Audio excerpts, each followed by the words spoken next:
Still obviously dealing with topic 3 here and trends in the periodic table.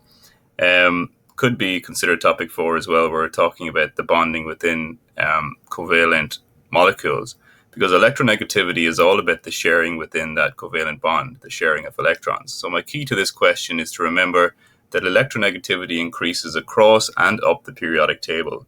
So as you go across the periodic table and as you go up the periodic table, electronegativity will increase, and the most electronegative element on the periodic table is fluorine with appalling electronegativity value of 4.0.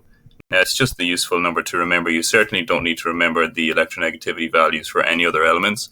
There is a section in your data book which will give you all those values, and you would be maybe asked a question on that on paper 2, but certainly not on paper 1. Because on paper 1, remember, you just have the periodic table at the beginning of the paper. So just remember it increases across and up the periodic table. Now, in this question here, we're simply asked to identify which is the most polar bond. I managed to find there's so many pictures and memes with polar bears in them. But the word polar actually means to be polarized, means to have two clear differences in the ends to something. So you have, for example, on planet Earth, you have the geographic north and the geographic south. So two different points to the axis right there.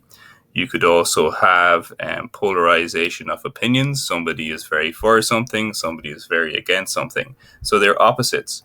Now, when we talk about polarization of bonds, a classic example we had in the previous question was in hydrochloric acid. Now, hydrochloric acid, hydrogen is very low in electronegativity. So back to our little hydrochloric acid example. So we drew an electron cloud around this molecule before, and we put the big large bump around the chlorine end because we were trying to show that the electron density from the covalent bond had shifted preferentially towards the chlorine atom because it was more electronegative.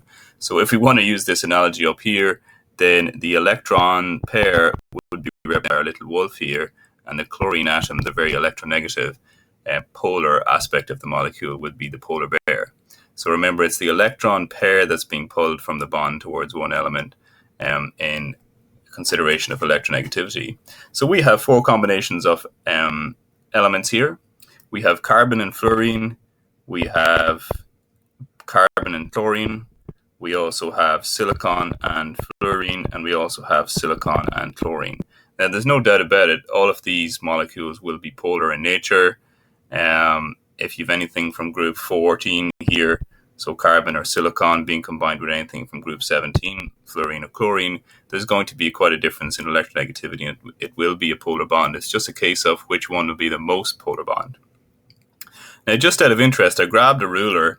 So I had a ruler right here just on my desk, and I actually measured the distance between each of these elements.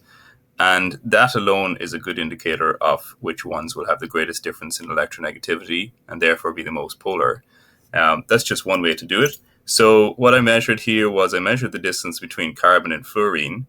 And carbon and fluorine, the distance, and you can do it yourselves, I recommend you do it, was 5 centimeters.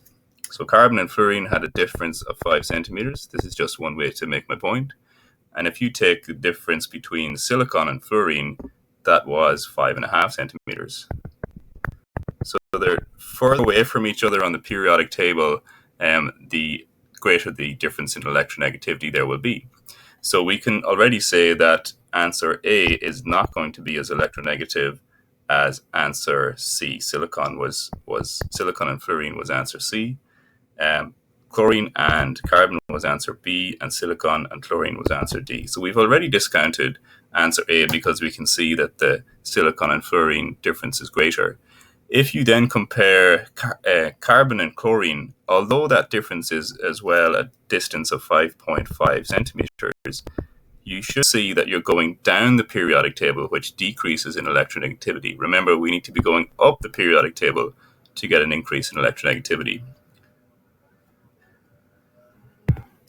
Okay, so just to make that point, my 5.5 centimeters for silicon going to fluorine was going up the periodic table, as opposed to the carbon-chlorine difference, which is going down the periodic table. Even though the distance is exactly the same, you're going down the periodic table, so you're decreasing in electronegativity of the chlorine. And then the fourth answer here, silicon and chlorine. Well, the distance between silicon and chlorine, if you measure it, is 5 centimeters also. So that alone is an indicator that the distance for the silicon to fluorine is a greater distance and therefore a greater difference in electronegativity.